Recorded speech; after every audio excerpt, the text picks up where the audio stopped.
लेकिन बाद में आरबीआई ने इस बात का क्लैरिफिकेशन दिया और उन्होंने कहा कि जो आरटीआई डाली गई थी, आरटीआई का जो जवाब आया, उस जवाब को मिस इंटरप्रेट किया जा रहा है। हकीकत ये है और कोई नोट मिसिंग नहीं है।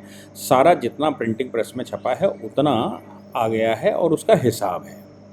अब उस इंटरप्रिटेशन के बाद खैर वो जो उन्होंने बताया कि भाई ये है, वो सत्यता बताने के बाद मार्केट में ये जो अफवाहें चल रही थी या जो तमाम तरह के नैरेटिव चल रहे थे वो सब खत्म हो गए।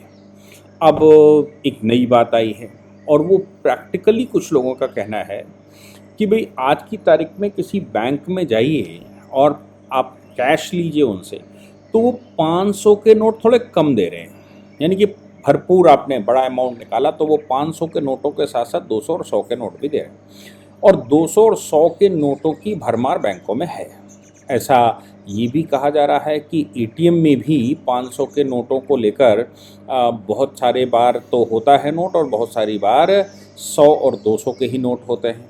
यानी कि ये अनुमान लगाया जा रहा है कि कहीं 500 का नोट भी तो सरकार विड्रॉ नहीं करने जा रही है। अब ये बात सरकार करेगी या आरबीआई? तो बात तो ये आती है कि ये सारा काम आरबीआई का है।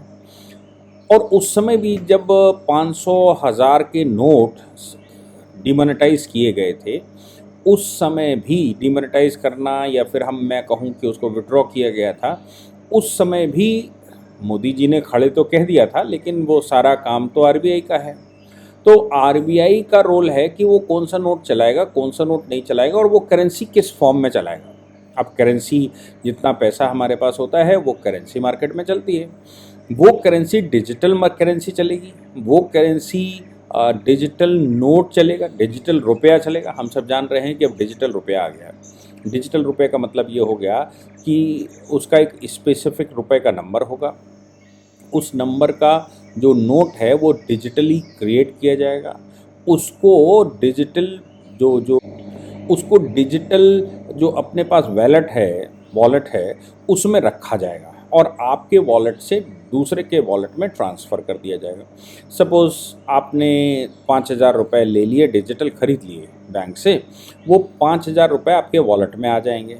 वो 5,000 को आप किसी और को देना चाहें तो उसने अगर वॉलेट ले रखा होगा या उसने अपना वॉलेट बना रखा होगा, रिकॉग्नाइज्ड होगा, सरकार के द्वारा बनाया जाएगा या बैंक के द्वारा बनाया जाएगा, उसके वॉलेट में चले जाएंगे। वो अपना वॉलेट खोल कर दिखा सकता है कि ये देखो मेरे पास 5,000 रुपये हैं। एक तो ये तरीका है कि डिजिटल जो रुपया है वो डिजिटल रुपया हमने दे लिया। दूसरा तरीका अपने पास ये है कि हमने बैंक से बैंक में ट्रांसफ़र कर दिया। उसके लिए कोई यूपीआई ऐप की आवश्यकता पड़ी और मेरे मोबाइल पर मेरा एक यूपीआई ऐप है, उस ऐप से बैंक का अकाउंट लिंक है और अब हमने बैंक के अकाउंट से पैसा लिया, पैसा निकालना चाहता हूँ दूसरे के बैंक अकाउंट में या यूपीआई अकाउंट में डालना चाहता हूँ। दोनों के दोनों यूपीआई अकाउंट मेरा और जिसको मैं देना चाहता हूँ वो बैंक से कनेक्टेड है। एक तरीका वो है। तो ट्रांसफ़र हो गया, सीधा सीधा उसका मैसेज आ जाएगा, भाई आपका आ गया और आपका बैलेंस दिखाने लगेगा। तीसरा तरीका ये है कि हमने प्राइवेट वॉलेट खोल कर रखे हैं, प्राइवेट वॉलेट खोल कर रखे हैं। जैसे पेटीएम का है, वो एक प्राइवेट वॉलेट है। वो प्राइवेट वॉलेट में पैसा पड़ा हुआ है और हम पेटीएम टू पेटीएम किसी को करते हैं जिससे बैंक से कोई लिंक नहीं है। हालांकि उनके पास दोनों ऑप्शन हैं और बहुत सारे के पास दोनों ऑप्शन है कि आप चाहें तो उसमें, जैसे अमेज़न पे है, आप उसमें डाल के रखिए या फिर बैंक अकाउंट लिंक करके रखिए। ऐसे ही कुछ यूपीआई का माध्यम आजकल व्हाट्सएप यूपीआई बन गया और बहुत सारे हैं। तो वो ये रहता है कि हमने एक अमाउंट निकाला वहाँ से बैंक से और अपने वॉलेट में डाल दिया। हमारे वॉलेट से जो वॉलेट हमारा पेटीएम का या किसी का बना हुआ है उससे दूसरे किसी के वॉलेट पर हमने डाल दिया या यूपीआई अकाउंट के थ्रू उसके अकाउंट में डाल दिया। ये 3 मोड हैं और चौथा मोड हमारे पास है कि आरबीआई ने जो रिकॉग्नाइज कर रखा है वो ये है कि नोट छाप दीजिए और फिजिकली जेब में रख लीजिए। तो ये फिजिकली मोबाइल में रख सकते हैं आप, टेंटेटिव मोबाइल में रख सकते हैं आप, मोबाइल में डायरेक्शन दे सकते हैं और आप फिजिकली जेब में रख सकते हैं।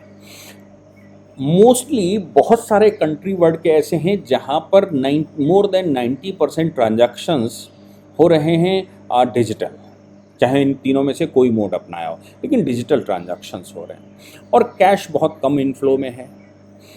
उसका परिणाम ये निकलता है कि उन कंट्रियों के अंदर जो नंबर 2 का काम है, जो नंबर 2 की प्रॉपर्टी खरीदना है, करप्शन का पैसा, ये मिनिमम हो जाता है। भारत सरकार वैसे भी करप्शन के खिलाफ प्रतिबद्ध है। आपको याद होगा कि मोदी जी जब 2014 का चुनाव लड़ रहे थे तो उन्होंने काले धन का विषय उठाया था, और काले धन के विषय में उन्होंने कहा था इतना काला धन विदेशों में है कि वो एक एक व्यक्ति के 15-15 लाख रुपए हैं। मतलब देने वेने की बात तो ये सब इन लोगों ने करा है। उन्होंने अगर उसको डिस्ट्रीब्यूट किया जाए, उसका हिसाब लगाया जाए, तो वो एक एक व्यक्ति के ऊपर के पास 15-15 लाख रुपए का हिसाब है, यानी कि प्रति व्यक्ति 15 लाख रुपए विदेश में है। एक अनुमान उन्होंने बनाया था। लेकिन उसके पीछे जब अरुण जेटली साहब फाइनेंस मिनिस्टर थे तो उन्होंने वर्ल्ड बैंकों के साथ और स्विस बैंकों के साथ बैठकें करना शुरू किया, और उन्होंने उनको कहा, तो मालूम पड़ा कि उसमें एक बड़ा खेल था। और वो बड़ा खेल ये था कि जिस समय रियल टाइम इंफॉर्मेशन ट्रांसफ़र करने का यूएनओ ने बेड़ा उठाया था, उसमें एक ऑप्शन रखा था, एक रिजर्वेशन रखा था कि कोई कंट्री चाहे तो वो पर्सनल किसी दूसरे कंट्री के साथ एग्रीमेंट कर सकता है। जहाँ पर दो कंट्रियों का अपनी ट्रीटी हो, कोई एग्रीमेंट हो, वहाँ पर ये वर्ल्ड बैंक का फॉर्मूला जो WTO ने बना जो वर्ल्ड बैंक ने बना कर रखा था, या मैं कहूँ कि जो यूएनओ ने बना कर रखा था, वो लागू नहीं होता। तो हम जब स्विस बैंकों के पास गए तो प्रणब मुखर्जी साहब, या मैं कहूँ कि जिस समय यूपीए की सरकार थी, उस समय वो फार्मूला यूएनओ का आया था कि भाई रियल टाइम इन्फॉर्मेशन सभी बैंकों को देना पड़ेगा, जिसके नागरिक का पैसा जिस देश में जमा है वो उसमें देगा। बिल्कुल वैसे ही जैसे आप अपनी बैंक में कोई पैसा जमा करते हैं तो इनकम टैक्स को अलर्ट जाता है, तो वहाँ किसी बैंक में आप जमा करेंगे और जैसे ही पता लगा आप इंडियन सिटीजन हैं तो भारत सरकार के पास उसका मैसेज आएगा और हमारे यहाँ इनकम टैक्स डिपार्टमेंट को चला जाएगा कि भाई आपके नागरिक का पैसा हमारी बैंक में इतना इतना जमा है। तो रियल टाइम इन्फॉर्मेशन जैसे हम अपनी बैंक में जमा करते हैं वो इनकम टैक्स के पास जाता है, वैसे ही हम वर्ल्ड की किसी बैंक में जमा करें वो इनकम टैक्स के पास उसकी इन्फॉर्मेशन जाएगी। तो ठीक है, रियल टाइम इन्फॉर्मेशन चलेगी तो हमारी बैंकों में भी जो हम हमारे लोग करप्शन करके पैसा जमा करते हैं वो भी अलर्ट पर आ जाता, तो वर्ल्ड में भी चला आएगा। लेकिन जब जेटली साहब की टीम उस समय उन देशों के पास गई जहाँ पर संभावनाएं थी कि पैसा हमारे लोगों का जमा है, हमारे पॉलिटिशियंस का जमा है, हमारे यहाँ की सरकारों का जमा है, सरकारी कर्मचारियों का जमा है, तो उस समय मालूम पड़ा कि वो जो रिजर्वेशन क्लॉज था वो रिजर्वेशन क्लॉज बाधा बन चुका है, क्योंकि भारत सरकार एनडीए की सरकार आने से पहले, मोदी जी की सरकार आने से पहले ही एग्रीमेंट कराई थी बहुत सारे देशों के साथ कि साहब हमारा आपका वो है और अब इन फ्यूचर हमें इन्फॉर्मेशन देंगे और पीछे वाली इन्फॉर्मेशन आप हमें देने के लिए बाध्य नहीं है। जब मोदी जी की सरकार ने ये प्रयास करने शुरू करे तो वहाँ वो एग्रीमेंट सामने आ गए, और एग्रीमेंट सामने आने के बाद जब सरकार ने बहुत प्रयास किया तो रियल टाइम इन्फॉर्मेशन देने के लिए वो एग्री कर गए। रियल टाइम इन्फॉर्मेशन मतलब पिछली बार इन्फॉर्मेशन नहीं देंगे कि हमारे यहाँ क्या हो चुका है, प्रोस्पेक्टिव चलेंगे। प्रोस्पेक्टिव मतलब अब अगर कोई हमारी बैंकों में जमा करेगा तो हम आपको इन्फॉर्म कर देंगे। तो आज की तारीख में ये स्थिति है कि वर्ल्ड के किसी भी बैंक में कोई भी व्यक्ति जो भारतीय सिटीजन है, भारतीय आईडी पे जमा करता है, तो उसकी रियल टाइम इन्फॉर्मेशन भारत सरकार के पास आती है, और भारत सरकार उसके हिसाब से, यानी भारत सरकार से मतलब है इनकम टैक्स डिपार्टमेंट के पास आती है, और इनकम टैक्स डिपार्टमेंट उसको उस पूरे सिस्टम के आधार पर अपने यहाँ स्कैन करेगी, और जो भी वो इनकम टैक्स के डिपार्टमेंट के जो अपने रूल्स रेगुलेशन हैं उनके अनुसार उस पर प्रोसीड करेगी। तो करप्शन पर मोदी सरकार बड़े तत्पर है, इसलिए डिजिटल करेंसी को ज़्यादा बढ़ावा दिया जा रहा है, और जो कैश है, जो इन हैंड फिजिकल कैश है, उसको मिनिमाइज़ किया जा रहा है। जितना वो मिनिमाइज़ होगा उतना करप्शन कम होता चला जाएगा। इसीलिए 2000 और 1000 के नोटों को, मतलब उस समय 1000 और 500 के जो नोट थे उनको डीमोनेटाइज किया गया। उनके डीमोनेटाइज करने के वजह से कैश इनफ्लो कम हो गया, देश की प्रोग्रेस में समस्या आ गई। तो सरकार ने तत्काल रिलीफ देने के लिए 2000 का नोट एक छाप दिया 500 के नोट के साथ, और अब लोगों ने कहा कि आपने डीमोनेटाइज 500 का 1000 का नोट किया, लेकिन आपने अब 500 और 2000 का नोट छाप दिया। 2000 का नोट जितना निकालना था उतना उन्होंने निकाल दिया। निकालने के बाद मतलब मार्केट में दे दिया ताकि फ्लो पूरा हो जाए। फिर धीरे धीरे करके सरकार ने, मतलब आरबीआई ने एक मोड अपनाया, क्योंकि डिजिटल पर ले जाना है और पैसा जो कैश है वो मिनिमम करना है।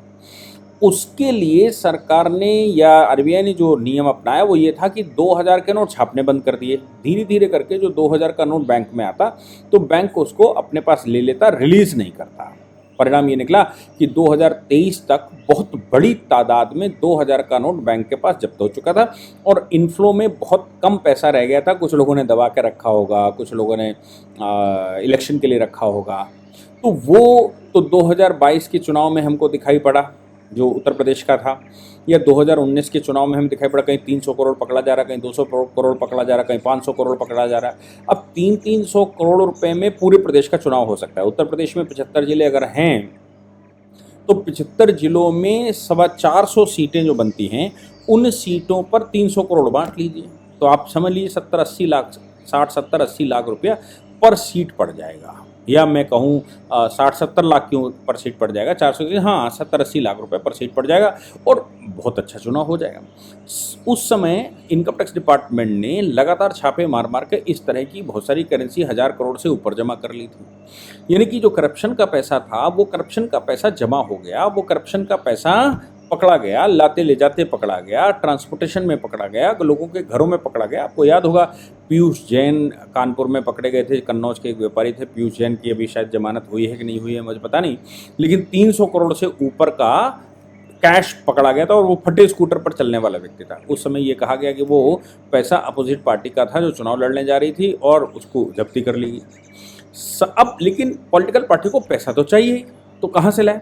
उसके लिए केंद्र सरकार ने एक नया काम किया और वो था इलेक्टोरल बॉन्ड, जिसका केस इस समय सुप्रीम कोर्ट में हियरिंग में है। इलेक्टोरल बॉन्ड में 2017 में अरुण जेटली साहब ने एक प्रपोजल दिया और उन्होंने कहा कि कोई भी कैश किसी के पास नहीं जाएगा, 2000 रुपये से ऊपर का कैश किसी पॉलिटिकल पार्टी में नहीं जमा किया जा सकता। हाँ, अगर उसको इससे ज़्यादा पैसा देना है तो वो आरबीआई के किसी, मतलब आरबीआई कह रहा हूँ, एसबीआई से, स्टेट बैंक ऑफ इंडिया से बॉन्ड खरीद सकता है। इलेक्टोरल बॉन्ड उसको कहा जाएगा। इलेक्टोरल बॉन्ड उसको 1 करोड़ रुपया किसी पार्टी को देना है तो वो 1 करोड़ देने के बजाय 1 करोड़ रुपया बैंक में जमा करे और वहाँ से इलेक्टोरल बॉन्ड खरीद ले और जाकर पॉलिटिकल पार्टी में जमा कर दे। पॉलिटिकल पार्टी उस इलेक्टोरल बॉन्ड को कैश करवा लेगी, बिल्कुल वैसे ही जैसे ड्राफ्ट होता है। तो जैसे आप वहाँ पैसा जमा करके ड्राफ्ट ले लेते हैं और फिर जाकर जमा कर देते हैं, तो पॉलिटिकल पार्टी उसको निकाल कर ड्राफ्ट की तरह उसको कैश करवा लेगी, अपने अकाउंट में डाल लेगी। 15 दिन के अंदर अगर पॉलिटिकल पार्टी उसको कैश नहीं करवाती जिसको दिया गया है, या फिर 15 दिन तक उसका कोई नहीं होता है, फिर वो ऑटोमेटिकली पीएम केयर्स फंड में चला जाएगा। अब ये जो इलेक्ट्रॉनल बॉन्ड खरीदना है, इसके लिए आपको चेक देना पड़ेगा, इसके लिए आपको डिजिटल ट्रांजैक्शन वायर ट्रांसफर करना पड़ेगा, मतलब ऑनलाइन ट्रांजैक्शन करना पड़ेगा, कुछ भी ऐसा जिससे आइडेंटिफिकेशन हो जाए। तो आप जो पैसा दे रही है, चाहे कंपनी दे रही है, इंडिविजुअल दे रही है, कोई एसोसिएशन दे रही है, ग्रुप ऑफ इंडिविजुअल्स दे रहे हैं, या कोई और प्रकार की ऑर्गेनाइजेशन दे रही है, वो जो पैसा आप दे रहे होंगे वो पैसा आपको हिसाब देना पड़ेगा, कहाँ से लाए, क्यों लाए। हो सकता है एग्जम्पशन टैक्स में दे दिया जाए कि भाई पॉलिटिकल सिनेरियो के लिए खर्च कर रहे हैं तो टैक्स नहीं पड़ेगा, या टैक्स पड़ेगा भी उसकी मुझे जानकारी नहीं, लेकिन कम से कम वो नंबर 1 में आ जाएगा। तो अच्छी बात है कि कोई भी पैसा अगर दान करना चाहता है पॉलिटिकल पार्टी को तो नंबर 1 का पैसा देगा, नंबर 2 का पैसा नहीं निकलेगा। ये इलेक्टोरल बॉन्ड का मामला बाद में केंद्र सरकार ने लागू किया, तो लागू करते समय उसमें कुछ रिलैक्सेशन दी होंगी, क्योंकि एकदम इतना हार्ड फास्ट रूल बना देंगे तो फिर अव्यवस्था फैल जाएगी देश में, वही सीए जैसा आंदोलन खड़ा हो जाएगा, किसान मूवमेंट जैसा मूवमेंट खड़ा हो जाएगा। तो सरकार ने उसमें कुछ रिलैक्सेशन दिया होगा कि भाई इतने अमाउंट तक ऐसा कर लीजिए और उतना कर लीजिए वैसा। अब वो इलेक्टोरल बॉन्ड सुप्रीम कोर्ट में चैलेंज हो गया और जो रिसर्चें लोग पब्लिश कर रहे हैं वो ये कह रहे हैं कि इलेक्टोरल बॉन्ड के मामले में 90% 85% पैसा तो सिर्फ बीजेपी को जा रहा है। अब कहाँ से वो डिटेल लाए मुझे पता नहीं, लेकिन हाँ ये तमाम तरह के स्टेटमेंट तो लोग दे ही रहे हैं। सत्यता क्या है ये भी पता नहीं, हो सकता है उनको भी ना पता हो, केवल ये स्टेटमेंट हमारे आपके लिए जारी कर दिए गए हों ताकि भारतीय जनता पार्टी या दूसरी पार्टियों पर ऑब्जेक्शन लगाया जा सके, प्रश्न खड़ा किया जा सके। अब उसी क्रम में, मतलब जो क्रम चल रहा है उसी क्रम में अब 500 रुपये के नोट की खबर आई है। मुझे लगता है कि ये इन जो सीरीज़ मैं बता रहा हूँ, इस सीरीज़ को अगर मिलाकर देखेंगे, इस सीरीज़ को पूरा सिस्टमेटिक तरीके से यहाँ तक ले जाएंगे तो चीज़ आसानी से समझ में आने वाली है। जो आरबीआई ने सर्कुलर जारी किया है बैंकों को, उसमें ये कहा है कि आप ये चेक कर लीजिए, जो बैंक काउंटिंग मशीन है ना, नोट काउंटिंग मशीन, वो काउंटिंग मशीन की जगह आप दूसरी मशीन का इस्तेमाल करिए। और दूसरी मशीन ये है कि काउंटिंग की बजाय वेरिफिकेशन की, या अनफिट नोट, फिट मशीन, जो अनफिट सर्कुलर में नोट हैं उनको बाहर निकाल सकें, क्योंकि आरबीआई के 11 स्टैंडर्ड हैं, उन स्टैंडर्ड्स के अनुसार उसने नोट पर जो क्या क्या मिलता है वो हमको पहचान तमाम बताई जाती रहती है। टीवी पर भी आता है, तब तमाम तरह के विज्ञापन भी आते हैं कि भाई नोट में ये चीज़ें देखनी चाहिए। हालांकि 11 चीज़ें कौन देखता है, लेकिन कुछ मुख्य चीज़ें लोग देखकर नोट पहचान लेते हैं कि भाई ये ओरिजिनल है। वो जो है, वो जो फिट मशीन है, अनफिट मशीन है या फिट मशीन है, उस मशीन में सूटेबिलिटी और एक्यूरेसी जब उसमें डालेंगे तो नोट तो गिनेगा ही गिनेगा, लेकिन वो एक्यूरेसी भी बताएगा। अब एक बात तो ये हो गई कि वो एक्यूरेसी बताएगा तो आपको जो नकली नोट हैं वो बाहर आ जाएंगे। अब इसका मतलब ये भी निकाला जा सकता है कि आरबीआई कंसर्न है कि कहीं नकली नोट तो मार्केट में नहीं चल गए। अगर नकली नोट चल गए हैं तो बैंकें नोट काउंटिंग मशीन की बजाय अगर एक्यूरेसी एंड स्टेबिलिटी मशीन लगाएंगे तो फिर हमें सत्यता पता लग जाएगी कि सर्कुलेशन में कहीं नकली नोट तो नहीं। एक बात तो ये होगी। दूसरी बात ये है कि नॉट फिट फॉर सर्कुलेशन, तो वो ये भी मशीन चेक करती है कि not fit for circulation. Not fit for circulation का मतलब है नोट बहुत कमज़ोर हो गया है, नोट अब फटने की कगार पर आ गया है, अब नोट डिस्ट्रॉय होने की कगार पर आ गया है, ऐसा भी कुछ हो सकता है। तो वो मशीन ऐसे नोटों को जो अब चलन में नहीं लाए जा सकते या फिर जो स्टैंडर्ड 11 स्टैंडर्ड हैं उन स्टैंडर्ड्स को फिट नहीं होता, उसकी अनफिटनेस दिखाई देती है, नॉट फिट फॉर सर्कुलेशन जो दिखाई देते हैं, तो वो नोट भी वहाँ पकड़े जाएंगे। वो तो नोट पकड़ जाएंगे। और जो नॉट फिट फॉर सर्कुलेशन या सूटेबल तो हैं, स्टेबल भी हैं, लेकिन नॉट फिट फॉर सर्कुलेशन है क्योंकि उन नोट में अब जान नहीं बची है, वो नोट कमज़ोर हो चुका है या वो नोट जमा कर लेना है और उसको सर्कुलेशन से बाहर कर देना है। अब इसका इंटरप्रिटेशन करें तो दो बातें हो सकती हैं। दो बातें ये हो सकती हैं कि भाई उसकी जगह नया नोट छाप कर आरबीआई निकाल दे तत्काल, ताकि सर्कुलेशन ठीक बना रहे। दूसरा जो मतलब निकाला जा रहा है वो ये है कि जैसे 2000 के नोटों को धीरे धीरे करके जमा कर लिया था आरबीआई ने और 2000 का नोट सर्कुलेशन से बाहर कर दिया, फिर बाद में बहुत थोड़ा अमाउंट बचा तो घोषणा कर दी कि भाई अब ये 2000 का नोट फला फला तारीख तक आप जमा कर दीजिए, अब ये सर्कुलेशन में नहीं रहा, आप इस तारीख तक ही सर्कुलेशन में है और उसको जमा कर दीजिए और आप अपने अकाउंट में पैसा ले लीजिए और दूसरे नोट ले जाइए। 2000 का नोट बंद होना करप्शन पर बहुत बड़ा प्रहार था। और अगर जैसा बाबा रामदेव ने प्रपोज किया था कि 500 का नोट भी सर्कुलेशन से बाहर जाना चाहिए, 100 200 का 50 का नोट सर्कुलेशन में आना चाहिए, ऑटोमेटिकली करप्शन पर बहुत बड़ा बांध लग जाएगा। आप जब 1 करोड़ रुपया 100 के नोट देंगे तो आप सोचिए कि पूरी गाड़ी भर जाएगी। अभी 2000 के नोट देते हो जरा से इतने में आ जाते हैं, 500 का नोट देते हो तो इतने में आ जाते हैं। अगर 100 का नोट मिलेगा, 50 का नोट मिलेगा, 200 का नोट मिलेगा, तो फिर आप सोच सकते हैं कि वो कितनी आसानी से पकड़ा जा सकता है। रखने वाला भी 100 बार सोचेगा कि नोट कहाँ रखा जाए और उसको चुराने वाला भी 100 बार सोचेगा कि कितना चुरा लें। इसलिए ये भी संभव है कि 2000 वाली पॉलिसी अपना ली गई हो और उसके वेरियस मोड्स निकाले जा रहे हैं कि नोट कमज़ोर हो गया इसलिए सर्कुलेशन से बाहर कर दो। नोट नया छापना है कि नहीं छापना है, कितने छापना है, कितने सर्कुलेशन में होना चाहिए, ये सब कुछ इस इंस्ट्रक्शंस में बैंक ने इंस्ट्रक्शन दिया है। उस इंस्ट्रक्शन के अनुरूप अब जो नॉट फिट फॉर सर्कुलेशन के नोट हैं वो नोट अब जमा हो जाएंगे और वो नोट जमा हो जाएंगे तो आप समझ लीजिए कि अगर न छापा आरबीआई ने नया नोट, प्रिंटिंग मशीन से ना निकाले गए, तो फिर कहीं ये हश्र 2000 के नोट का तो नहीं होने वाला है, कहीं ये सुगबुगाहट तो नहीं, कहीं ये मोड तो नहीं है, कहीं ये एक रास्ता तो नहीं है कि इस रास्ते से सर्कुलेशन से नोट कैसे बाहर किया जा सकता है, वो ये उक्त मार्ग है और ऐसे करप्शन को रोका जा सकता है। मेरी रिकमेंडेशन ये है कि 100 200 के नोटों को छोड़कर 500, 2000 का पहले बंद हो गया, 500 का नोट भी अब सर्कुलेशन से बाहर कर देना चाहिए, जैसा बाबा रामदेव भी कहते थे।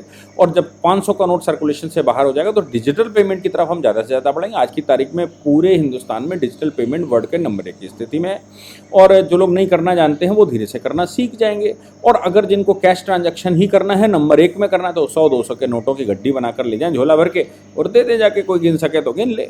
मुझे लगता है कि अगर 500 के नोट को सर्कुलेशन से बाहर, नॉट फिट फॉर सर्कुलेशन का जो ऑर्डर आया है उसको किया जा रहा है, तो फिर ये एक सकारात्मक कदम है करप्शन से बचाने का। गरीब आदमी के पास 1000 2000 5000 10,000 रुपए होते हैं, वो 100 200 के नोट रख कर सकता नहीं, तो वो तो अपना जनधन अकाउंट पे भी कर लेगा। ये सब उनका काम है जो बड़े टैक्स को चुराने वाले व्यापारी वर्ग हैं, टैक्स को चुराने वाले पॉलिटिशियन हैं, नंबर 2 का पैसा पैदा करने वाला पॉलिटिशियन है, ये नंबर 2 का काम करने वाले धनाढ्य वर्ग हैं, इन्वेस्टर्स हैं। उनके लिए ये सबसे बड़ा संकट खड़ा होगा और मुझे लगता है कि करप्शन रोकने का सबसे अच्छा तरीका भी यही है कि आप बहुत हार्ड फास्ट ऑर्डर मत करिए, आप एक तरीके से पैसे को डीमोनेटाइज कर दीजिए।